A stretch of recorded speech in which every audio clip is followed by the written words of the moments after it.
Brother faked a restraining order to steal my business. I rebranded in secret, countersued, and made them lose everything. My parents secretly broke into my house to serve me with a lawsuit, trying to steal my business to fund my golden child brother's lavish lifestyle. So, I dug up a buried $120,000 family secret, countersued them into oblivion, and watched the judge completely dismantle their lives in a matter of minutes. When I was 15 years old, standing in the freezing rain waiting for a ride that was never going to come, I made a silent promise to myself. I would never rely on anyone to save me. Not my parents, not my teachers, not some magical opportunity that might fall into my lap from the sky. Just me. That promise shaped every single decision I made from that day forward. Even if no one around me noticed or cared at the time, especially not my parents. If you asked them back then, I was just the quiet one. The invisible kid who always had his head buried in a laptop. The one who supposedly didn't understand how the real world worked. Meanwhile, my older brother, Derek, walked around our house like he was born wearing a crown. Every birthday felt like his personal coronation. Every family dinner was a performance of his supposed brilliance, charm, and endless potential. And my parents, they always clapped the loudest. My name is Julian, I am 25 now, but this absolute nightmare of a story starts a few years back when I was just turning 22. By that point in my life, I had already paid off every single cent of my student loans. Yes, all of them. I had bought my first home entirely in cash. It was nothing flashy or extravagant, just a small, quiet place in the Chicago suburbs, but it was mine. I had grown my e-commerce business, a company specializing in custom, ergonomic 3D, printed desk setups, into something I could genuinely be proud of. We were doing six figures in revenue, I had a few remote freelancers working under me, and I possessed the kind of financial freedom that most people my age only dreamed about. I wasn't flashy. I didn't post my bank statements on Instagram. I didn't buy designer clothes. I just kept my head down and worked, because I knew deep down that if I ever stopped to celebrate my success, someone would try to take it from me. It turns out, my paranoia was completely justified. Growing up in our house, effort didn't matter. Results didn't matter. What mattered was image, charm, manufactured drama, and Derek had all of that in spades. Derek is 3 years older than me, and he had always been the undisputed golden child. My parents used to joke that Derek came out of the womb with a winning smile and a corporate sponsorship. It didn't matter that he failed basic college classes, wrecked 2 separate cars before he turned 20, or once maxed out my dad's primary credit card on a spring break trip to Cabo that he wasn't even supposed to be on. Every single time, my parents found a way to brush it off, to make excuses, to protect him from the consequences of his own reckless actions. He's just finding himself, they would say, nodding sagely. He's meant for truly great things. And me? I was the backup plan. The invisible sibling who fixed the Wi-Fi and stayed out of the way. I still vividly remember one Thanksgiving dinner, not long before all hell broke loose. We were sitting at my parents' house, the turkey half carved, my mom, Barbara, already a glass and a half into her cheap boxed wine. My dad, Richard, was sitting at the head of the table. Derek had just come back from trying out some ridiculous crypto startup idea in Miami that ended predictably with him crashing on a stranger's couch and begging my parents to fly him home. My parents welcomed him back like a returning war hero.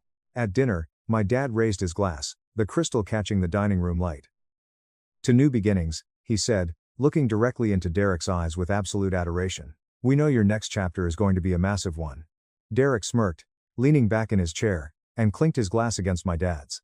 I sat there and said absolutely nothing. No one toasted me when I bought my house. No one even mentioned the fact that I was completely debt-free. They all knew.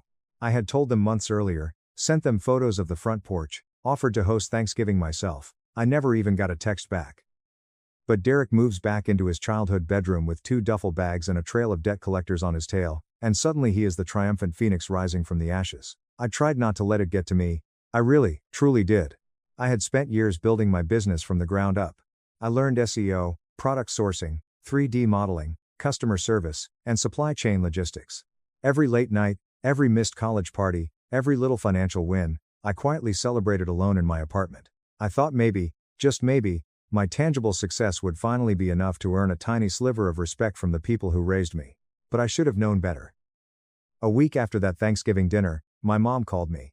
Her tone was weird, incredibly tight, and clearly rehearsed.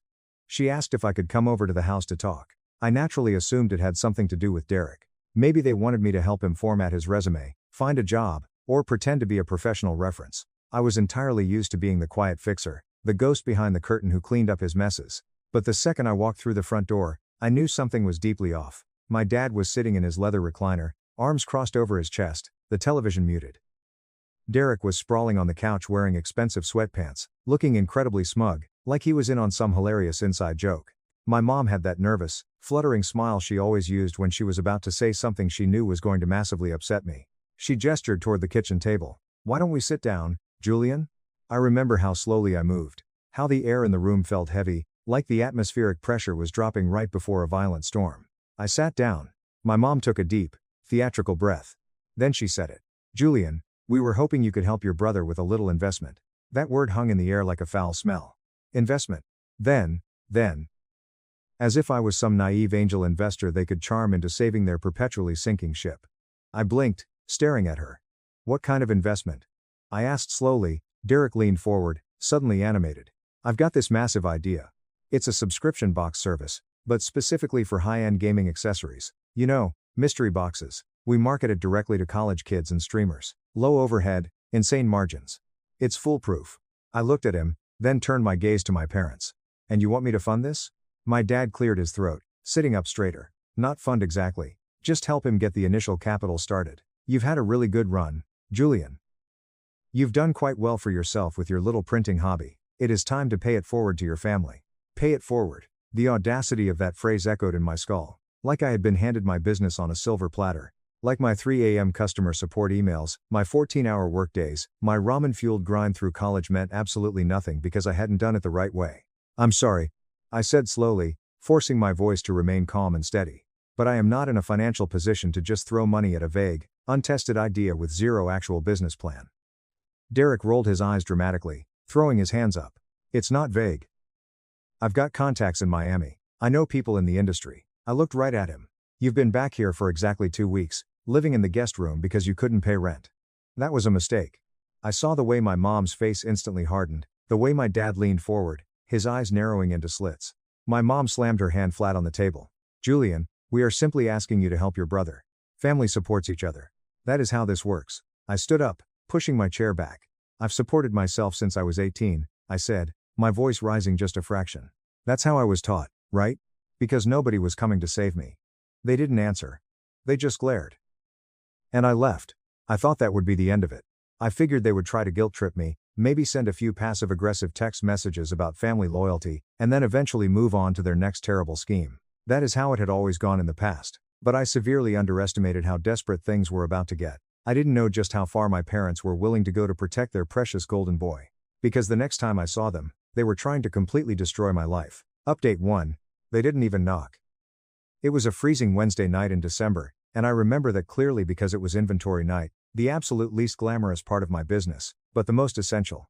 Every week, I would haul boxes of 3D printer filament and electronic components out of my storage room, scan barcodes, repackage products, and prep massive orders for my fulfillment partners.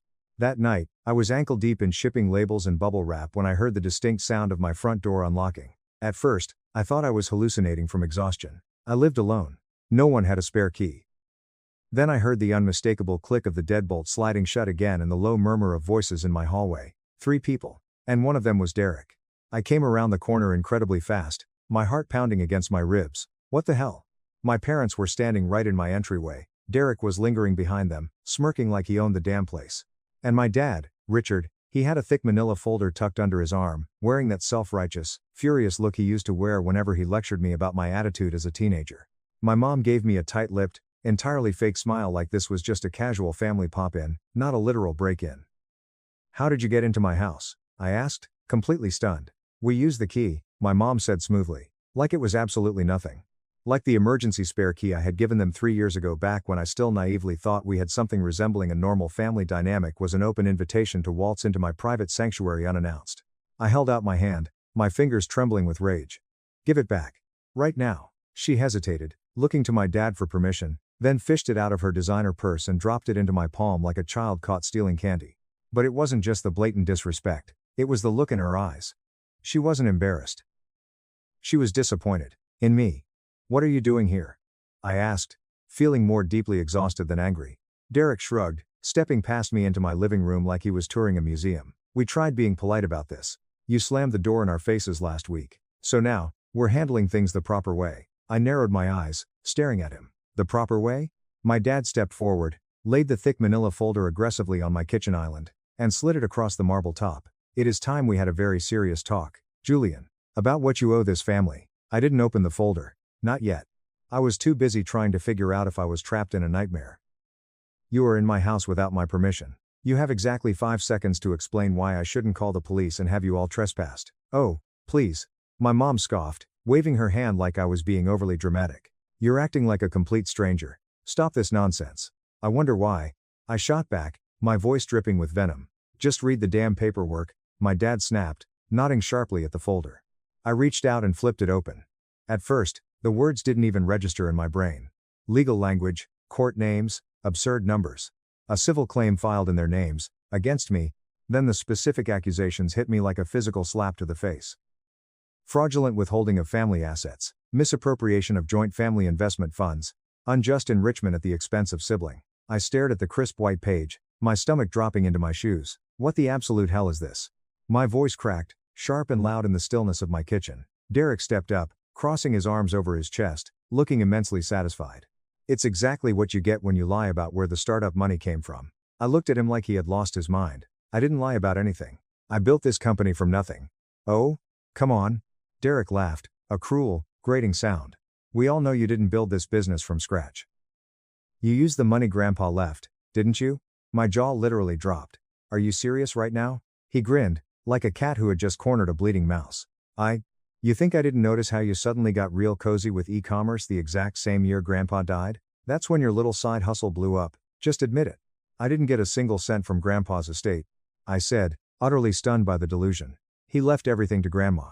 She made that incredibly clear. Yeah, and she always had a massive soft spot for you, my mom said quietly, her voice laced with bitterness. Even when Derek was the one who actually needed the financial help.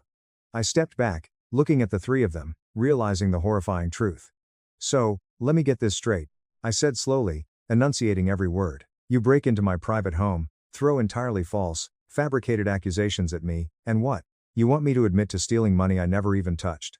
We just want what is fair, my dad said firmly, his voice booming.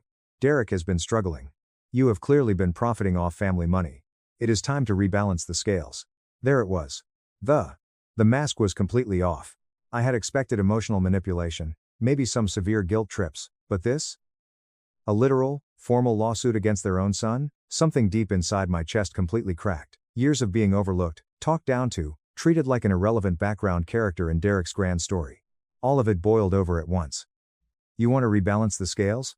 I shouted, my voice shaking with raw fury. Let's talk about the scales. Let's talk about the 2 separate cars you bought him before he was even 20 years old.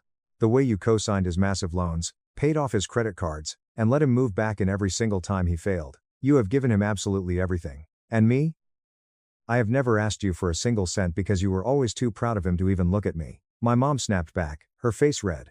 Because you never offered to help us. Because I had to survive. I screamed back. You never believed in me. You never even asked what I was building down in my apartment. And now that it actually worked, you think I owe you the profits? There was dead silence for a beat. Then Derek muttered under his breath, you wouldn't even have a future if it weren't for this family. My fists clenched so hard my nails dug into my palms. You mean the family that is currently suing me? My dad took a threatening step forward. You can avoid all of this legal mess. If you just help your brother get on his feet with the business capital, we can drop the claim tomorrow. Clean slate. You mean hand over my hard-earned money so you don't drag my name through the mud? I whispered. He didn't answer. I picked up the heavy folder and tossed it right back at his chest. Get out of my house. Now. My mom looked like she wanted to argue, but the look in my eyes stopped her. My dad looked like he wanted to punch a wall. Derek didn't say a word, just turned and walked out with that smug, infuriating swagger that said he thought he had already won. But they hadn't won. They had just lit the fuse to their own destruction. Over the next few grueling days, the catastrophic fallout started trickling in. A formal letter from their aggressive attorney arrived first, confirming they were legally moving forward with the claim. Then came the endless calls and texts from extended family uncles, aunts, cousins, even old neighbors I hadn't spoken to in over a decade. They were suddenly wanting to check in after hearing some concerning things. The family rumor mill was spinning at light speed, and all of it painted me as the greedy, thieving villain who stole from his own flesh and blood. I tried to stay focused on surviving. My business was still running, customer orders were still flowing. But I couldn't ignore the way everything felt entirely poisoned. Every single email notification felt like it might be a subpoena. Every family text felt like a psychological trap. I completely stopped sleeping. I started checking my front door deadbolt 3 times a night, and then, Exactly 3 weeks after the break-in, I got the automated email that made the nightmare devastatingly real. It was from my primary business bank. Account frozen pending legal investigation. My heart literally stopped beating. I clicked through the portal, my fingers trembling violently. I had done absolutely nothing wrong.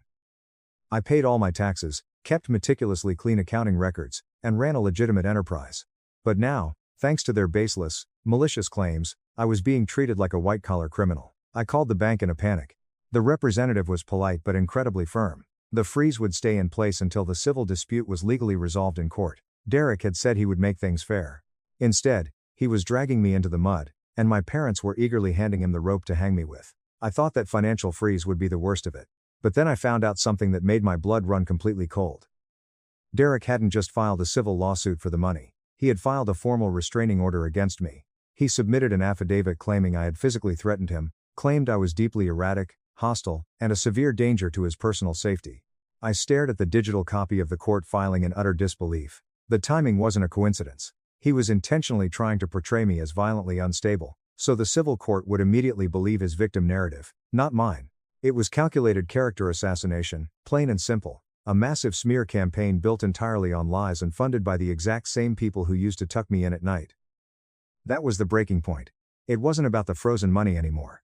It wasn't even about the absurd lawsuit. It was about pure principle. It was about standing up to toxic people who had used the concept of family love as a leash, expecting me to roll over and thank them while they choked me. I wasn't going to settle. I wasn't going to apologize.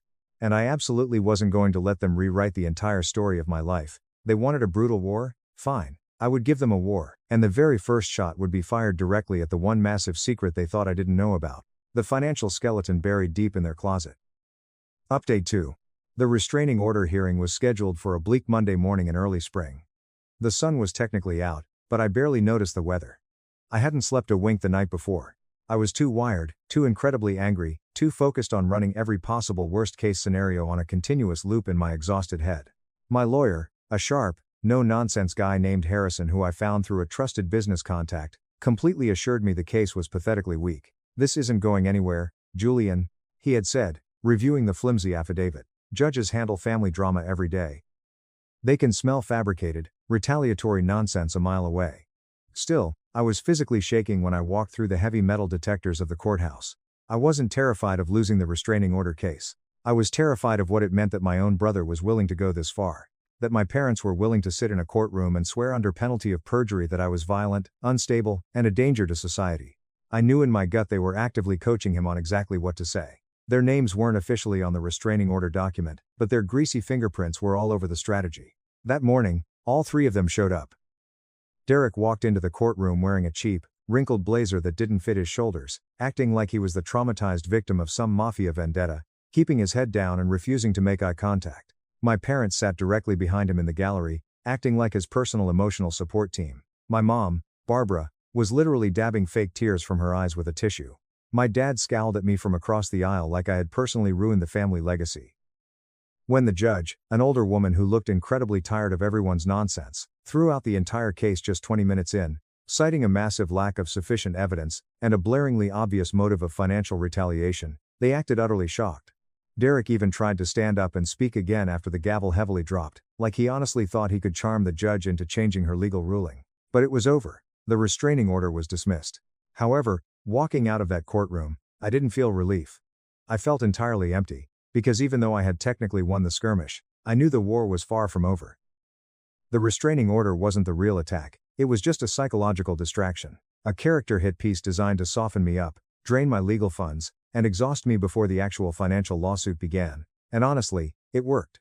Not in the court of law, but in my own head. I went home that afternoon, sat on the cold hardwood floor of my living room, and just stared at the massive, unopened boxes of uncut 3D printer filament stacked against the wall.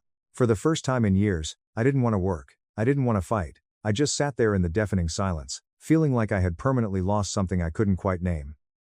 Over the next brutal month, my entire life stalled. My primary business accounts remained completely frozen by the bank. I managed to move some basic operations to a secondary backup account I had at a local credit union, but the devastating damage was already done. My cash flow took a massive, unrecoverable hit, my digital advertising budget completely dried up, and my fulfillment timelines got slower and slower. Customers began to notice the delays, Some backed out and demanded refunds. One of my best, most reliable wholesale suppliers dropped me entirely, citing reputational risk after someone, likely my mother, sent them an anonymous email detailing the pending lawsuit. I tried to explain the situation, tried to fight through the mud, but the harder I pushed forward, the more I felt like I was drowning in a swamp someone else had deliberately poured over my head. I was losing my footing, not just financially, but mentally, and then came the absolute worst blow. It was a Thursday afternoon when my phone rang. My landlord for the small commercial warehouse space I rented, barely 1,000 square feet, but it had become the beating heart of my entire operation, called to tell me he was legally terminating my month-to-month lease. "There's just way too much legal noise surrounding you right now, Julian," he said, his voice flat and unapologetic. "I've got other commercial tenants in the building. I cannot afford the liability or the drama." I practically begged him. I offered to pay him 3 months of rent up front in cash. He didn't budge an inch. I hung up the phone and just stared blankly at the wall. That was the moment. Absolute rock bottom. It wasn't dramatic, it wasn't cinematic, it was just quiet and incredibly cold. Like something inside my chest finally snapped loose and drifted away into the dark. I had spent 3 grueling years building something that actually worked, something entirely honest, something that was mine. And in less than 2 months, the exact people who raised me had completely destroyed it. I seriously considered folding. I thought about it every night. I even opened a Word document and started drafting a letter to my parents' attorney, agreeing to just settle. Give them 30 grand. Something low, just enough to make the nightmare stop so I could sleep again. But I didn't send it. Because that exact night, at 2 a.m., I got a random direct message from someone I hadn't spoken to in over a decade. Her name was Chloe. She used to be my next-door neighbor when we were kids. We had played tag in the backyards, ridden our bikes through the cul-de-sac until the streetlights came on. We lost touch after her family moved away when we were in middle school. I hadn't thought of her in years, but there she was, messaging me through LinkedIn of all places. "Hey Julian," she wrote. "I saw your name brought up in a mutual family post on Facebook and did a massive double take. I remembered you from back home. I heard the insane rumors about the lawsuit. I just wanted to say, please don't let them take what you've built. You were always the incredibly smart one, the quiet one who figured things out. We all knew what Derek was. Keep fighting." I sat in the dark and read that single message over and over again. Not because it magically fixed my frozen bank accounts, but because it reminded me exactly who I used to be. The quiet kid who stayed up until dawn watching YouTube tutorials on coding and 3D modeling. The kid who once sold homemade, custom-designed phone cases door to door just to prove he could. The kid who built things even when absolutely no one was paying attention. And suddenly, sitting there in the glow of my monitor, I realized a fundamental truth. My family couldn't take my brain from me. They could freeze my accounts, spread vicious lies, file frivolous lawsuits, and evict me from my warehouse, but they couldn't touch the part of my mind that knew how to build an empire from scratch. So that night, I didn't go to sleep. I got up off the floor. I went into my storage room, wiped my massive whiteboard completely clean, and started over. Rebuild, rebrand, destroy. I started incredibly small. I only had a few $100s in liquid cash, barely enough for a single week of targeted Facebook ads. So instead, I went entirely organic. I made Reddit posts, Instagram reels, TikTok snippets showing the behind-the-scenes struggles of 3D printing. I rebranded my best-selling ergonomic products under a completely different company name, utilizing a much cleaner, minimalist aesthetic and a highly personal, transparent brand voice. I built a brand new Shopify store using a secure VPN, routing it through a freshly registered business LLC based in Wyoming to keep my name off the immediate public registry. I stayed awake until 4 a.m. every single night. I made endless calls, wrote compelling ad copy, and learned more about back-end web optimization in 3 frantic weeks than I had in the previous 3 years. And miraculously, it started to work. Slowly at first, quietly, but it worked. My new inboxes filled with old customers asking where the original brand went, and thanking me profusely when I responded to them personally. One of those customers happened to be a mid-tier tech YouTuber who ended up featuring my new ergonomic desk setup in a massive review video. That video went totally viral. My orders literally quadrupled in a single week. Meanwhile, the malicious lawsuit completely stalled out. My lawyer, Harrison, filed an aggressive motion to dismiss. Their legal team frantically tried to amend their initial complaint. The judge pushed the discovery hearings out another full month, then another. That legal delay gave me the exact thing I needed: time. Time to financially recover, and time to prepare my absolute annihilation of their case. Because while my parents and Derek were busy spinning fabricated fairy tales to the extended family about how I had ruthlessly stolen the future Derek was supposedly owed, I was incredibly busy collecting receipts. And I don't just mean business receipts. I mean family receipts. Remember when Derek accused me of using Grandpa's inheritance to fund my business? Those tax records and estate documents weren't easy to legally obtain, but they were very, very real. My grandmother, about 6 months before she unexpectedly passed away, had mailed me a thick manila envelope. Back then, she still lived alone and handled her own affairs. Inside were the certified copies of the family trust she had legally set up right after Grandpa died. And here is the absolute kicker, the smoking gun, that would end everything. Derek had actually gotten a massive payout from that exact trust. A huge one. $120,000 in tax-free cash. It was more than enough to completely pay off his college loans, start a legitimate business, or put a massive down payment on a house. But he didn't do any of those things. He completely blew it. He blew $120,000 in under 14 months. VIP tables at Miami nightclubs, disastrous crypto investments, leased luxury cars he couldn't afford to maintain, and endless bar tabs. It was all gone. And Derek knew that. My parents knew that, but they never, ever expected that I would find out the exact dollar amount or possess the legal documents proving the disbursement. But I didn't stop there. I also dug up an old digital voicemail from Grandma. She had left it on my phone a few weeks before her heart gave out. Her voice was frail, scratchy, but incredibly clear and sharp. "I hope you're doing well, Julian," she had said. "I just wanted to call and say I am so deeply proud of you. I wish the others in this house saw what I see. Keep going, my sweet boy. And remember, do not ever let them guilt you into saving people who refuse to save themselves." I played that specific audio message on repeat the night I paid a legal service to get it officially transcribed and authenticated for court evidence. Because now, I didn't just have a defense. I had undeniable motive. I had absolute proof of their perjury. The tides were violently turning. But, I didn't tell a single soul. I stayed completely quiet. I kept building my shadow company. I temporarily moved my entire 3D printing operation into my friend's detached garage. He ran a local coffee roasting business, and let me use his insulated back room for manufacturing and shipping. I went entirely invisible for a while. No social media posts, no life updates, not even a text to the extended family members who had doubted me. I deliberately let my parents think I was losing everything. I let them tell their smug stories at church about how the truth was finally catching up to my greed. And all the while, I was watching, waiting, and perfectly preparing for the execution phase. Because soon enough, the final court date would arrive. And when it did, I wouldn't just legally defend myself, I would completely dismantle the fake reality they had built. Not just out of spite or revenge, although I won't lie, that felt amazing, but because some incredibly toxic people only learn their lesson when you stop letting them write your story, and you forcefully hand them a published copy of the real one. And trust me, I was writing every single word. They had absolutely no idea I possessed the estate file. That is what made the trap so incredibly satisfying. The certified documents from Grandma's estate, the ones tucked inside that faded manila envelope, weren't just sentimental relics. They were a financial blueprint, a damning timeline, a literal receipt. The kind of irrefutable paperwork my parents arrogantly assumed would never see the light of day. After all, Derek had torched through that $120,000 before the ink on the bank check had even fully dried. Who would remember? Who would care enough to dig? Well, me. I scanned every single page. I highlighted the key figures in bright yellow. And the specific trust fund routing numbers, the exact disbursement details, the legal stipulation that Derek had been given the $120,000 payout at age 22 under the explicit legal condition that it be used for long-term growth, education, and development.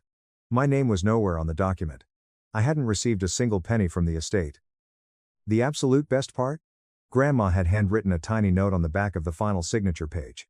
Just 6 words in her shaky cursive scroll. "Julian doesn't need it.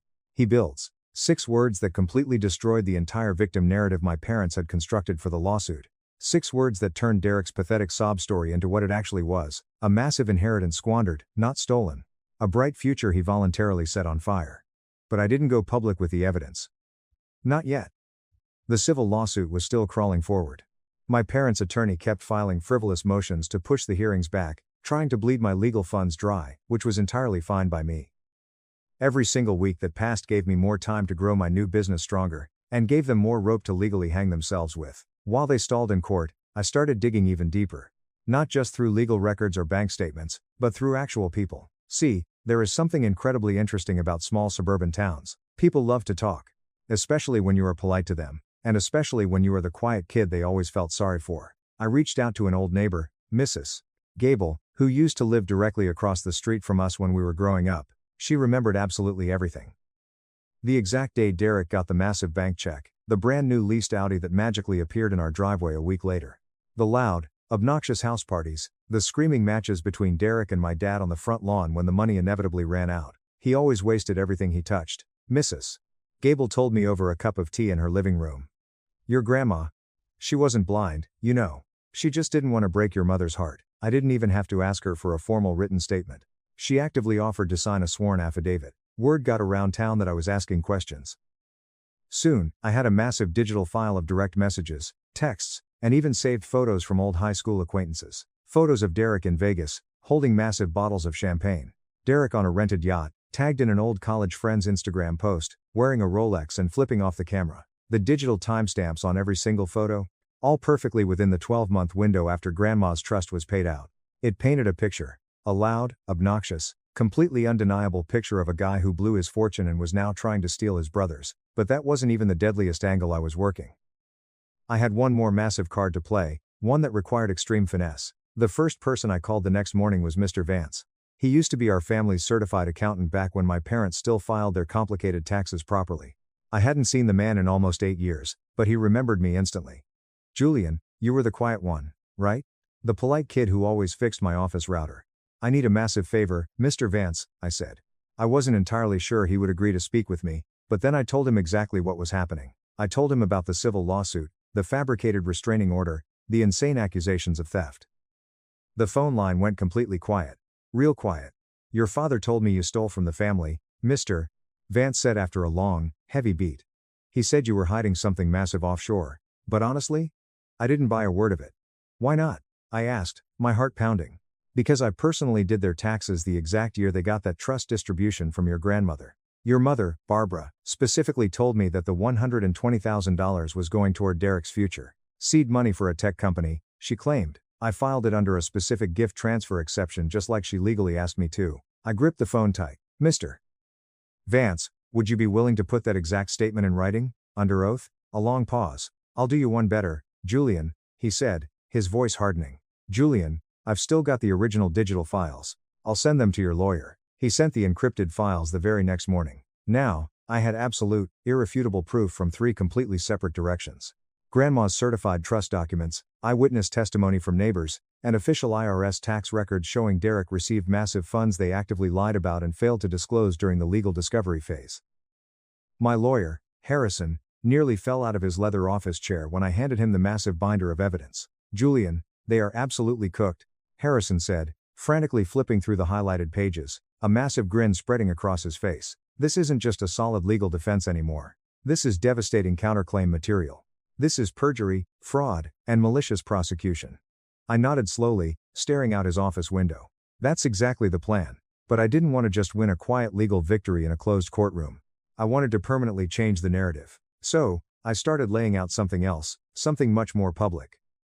I had already rebuilt my brand under a new name. Different domain, different visuals, different everything. But this time, I heavily leaned into the origin story. Not the specifics of the lawsuit, I couldn't legally do that yet, but just the broad strokes of my struggle. Built from nothing, I wrote on the company's About Us page. Bootstrapped in a garage. No family handouts. No safety nets. Every single dollar earned the absolute hard way. I never named my parents. I never named Derek. I didn't have to.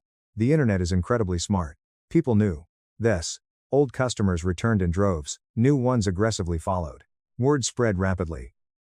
Someone started a massive Reddit thread about my company's mysterious rebrand and the obvious family drama behind it, and it caught absolute fire. This guy's work ethic is completely unreal, one top comment read. My email subscriber list tripled in a week. Revenue completely rebounded, smashing my old records. And I stayed dead quiet, ignoring the furious texts from my dad, because I was still waiting for one more piece to fall into place, Derek's next legal move. It came much sooner than I expected. I got an urgent call from Harrison one morning while I was packing an oversized order. They just filed an emergency ex parte motion, Harrison said, sounding incredibly amused. For what? I asked, taping a box shut.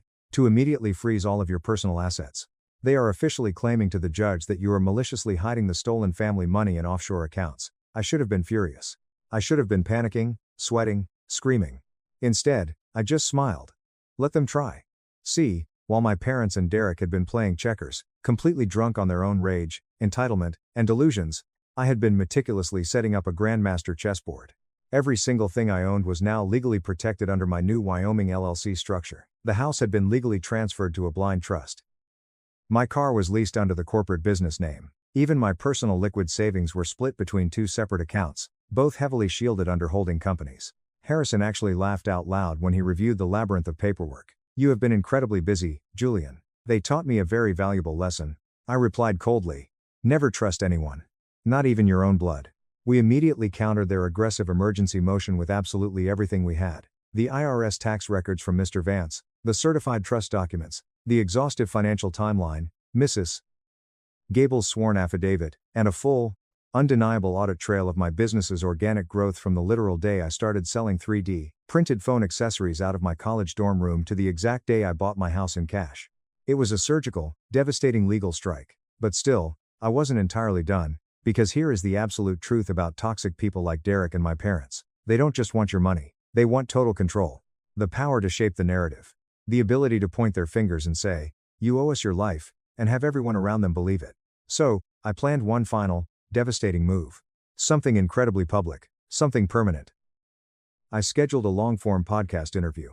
Just a mid-sized business podcast, run by a fellow entrepreneur I had met at a convention years ago. It wasn't flashy. It wasn't full of viral sound bites.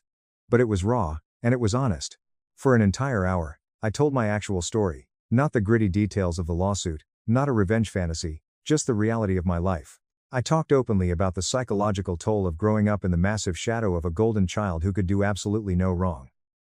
About building a legitimate business at 2 a.m. while the rest of my family openly laughed at my hobbies. About paying off massive student loans with side hustle money while my brother drove a car my parents paid for. About the sheer, undeniable power of being underestimated by the people who are supposed to love you the most. Sometimes, I said into the microphone, my voice completely steady, the hardest part isn't starting from absolutely nothing. It's starting from 10 miles behind the starting line, when the exact people who should have supported you were the ones actively holding you back and trying to steal your shoes. The episode aired a week later. The public response was completely overwhelming. My DMs, emails, and comments were flooded by thousands of strangers saying they saw their own painful childhoods in my words. People who had been ruthlessly cut down by their own narcissistic families. People who had to fight tooth and nail for every single inch of success. But more than that, people locally started asking questions, serious questions about the lawsuit.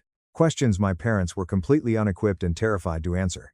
Their attorney frantically called Harrison in an absolute panic. "We would like to immediately revisit settlement discussions," the lawyer stammered.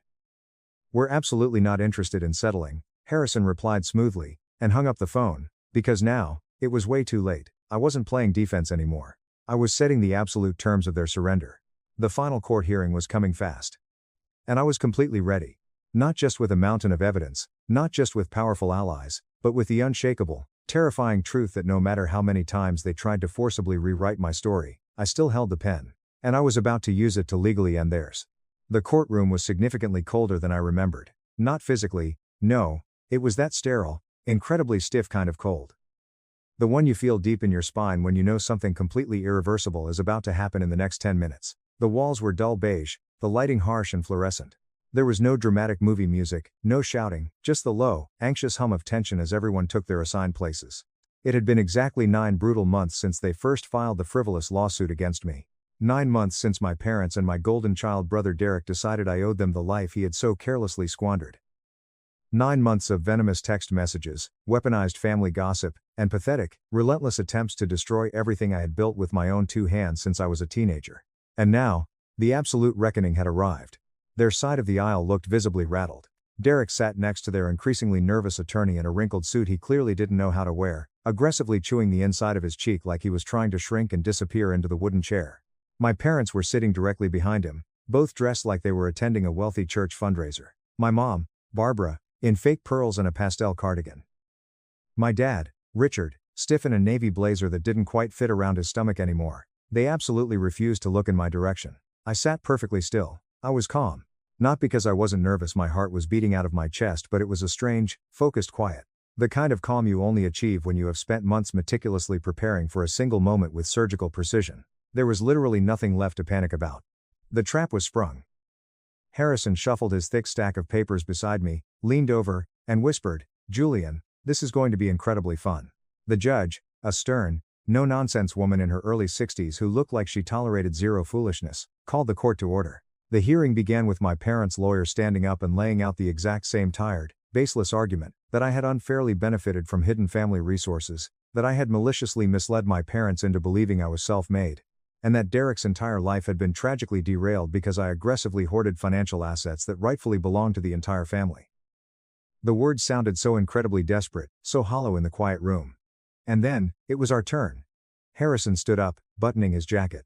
No wild theatrics, no shouting, just cold, hard facts. Your Honor, Harrison began, his voice echoing perfectly in the silent room. Today, we will be definitively demonstrating 3 things. First, that my client, Julian, received absolutely zero financial support, inheritance, or capital from his family. Second, that the plaintiff's eldest son, Derek, actually received a massive $120,000 legal disbursement from a family trust, which he completely and irresponsibly squandered.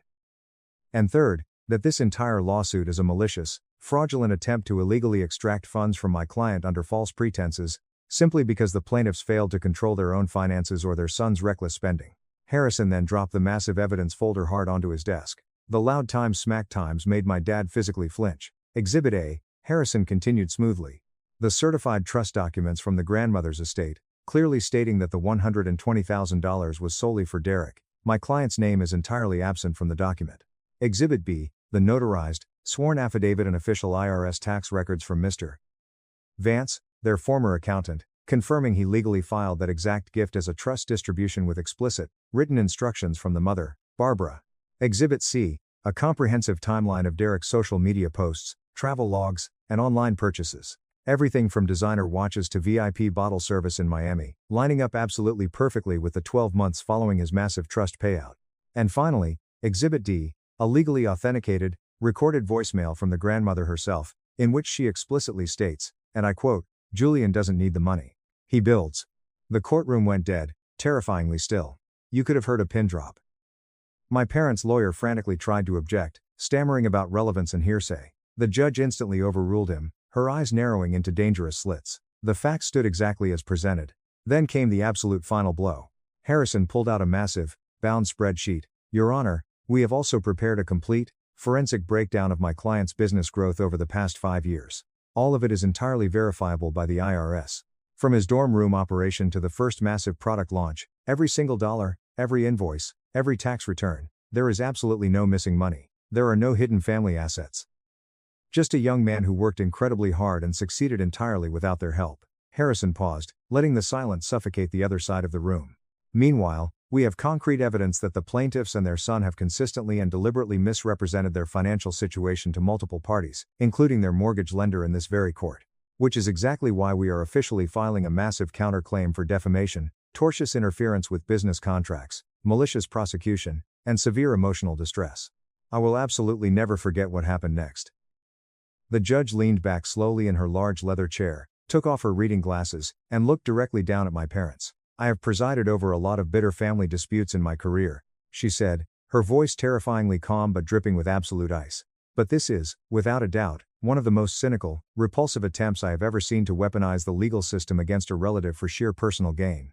Based on the overwhelming, irrefutable evidence presented today, I am dismissing all claims against Mr. Julian Davis with prejudice. You will not bring this nonsense into my courtroom ever again. Boom. Done. The gavel hit. But she wasn't finished.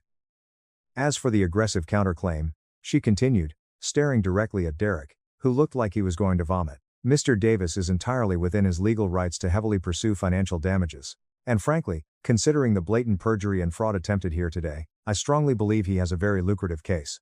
Their lawyer's face went completely pale. Derek just sat there, frozen like a pathetic deer in the headlights, his mouth hanging slightly open. My mom blinked rapidly, her hands violently fidgeting with her expensive wedding ring as the reality of her utter ruin set in. My dad's face flushed a deep, terrifying purple with something caught between pure rage and absolute, public humiliation. But none of them said a single word. Not one. They were completely paralyzed. We walked out of the courtroom in total silence. Once we were safely in the bright hallway, Harrison turned to me, a massive, satisfied grin on his face. They will settle. Trust me, Julian. They literally cannot afford not to.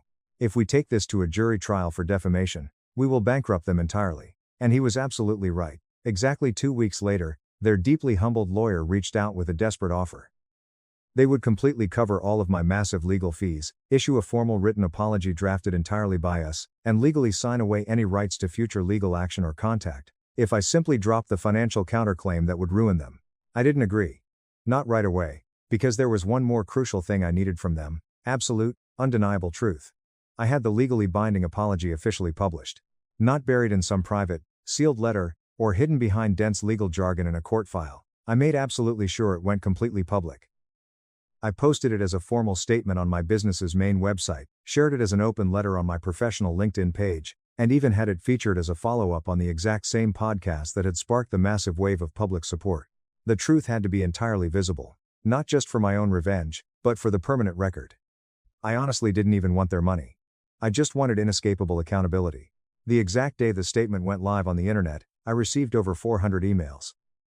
Strangers, old friends, former high school classmates, even a few of my old teachers, all saying the exact same thing: thank you for finally telling the truth about them. As for my golden child brother Derek, he completely disappeared from all social media platforms overnight. Word quickly spread through the grapevine that he had hurriedly left town in the middle of the night, supposedly moving in with a distant cousin 2 states over in Ohio just to escape the sheer embarrassment. His name became something awkwardly whispered in our hometown, no longer spoken with blind admiration, but with deep, lingering pity and disgust. And my parents?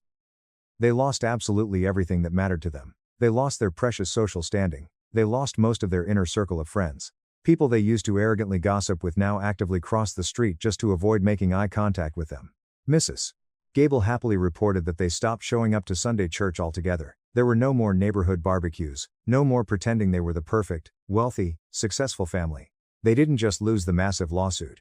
They permanently lost the narrative. Because I finally reclaimed it. In the long, peaceful months that followed the legal victory, my e-commerce business absolutely exploded. We doubled in size, I expanded into 3 entirely new product lines, hired a dedicated team of 5 full-time employees, and finally moved into a massive, beautiful commercial warehouse space. I even launched a small, privately funded mentorship program specifically designed for underprivileged students trying to start their own tech ventures without any family support. I officially named it the Builders Fund. I knew Grandma would have absolutely loved that. Maybe one day, years and years from now, I will find it in my heart to forgive my parents, but absolutely not yet, because real forgiveness has to be earned, and they never even tried to apologize to my face. They honestly thought they could just break into my life, threaten me, and take what I built. They didn't realize a fundamental truth: I am what I built. Top comments. User 1, Julian doesn't need it. He builds. That literally gave me full body chills. Your grandma saw exactly who both of you were. I am so unbelievably glad you absolutely nuked them in court. The absolute audacity to try and steal your company after funding his Miami club lifestyle is insane. User 2, the fact that your own mother told the accountant to log it as a tech investment to cover for his gambling and partying is actual criminal fraud. You were incredibly generous just taking the public apology and not bankrupting them with the countersuit. They deserve to cross the street in shame for the rest of their lives. User 3, this is a masterclass in asset protection and petty, but justified, revenge. Setting up the Wyoming LLC and the blind trusts while they were trying to freeze your personal accounts was a brilliant move. Keep building, man. You won the war.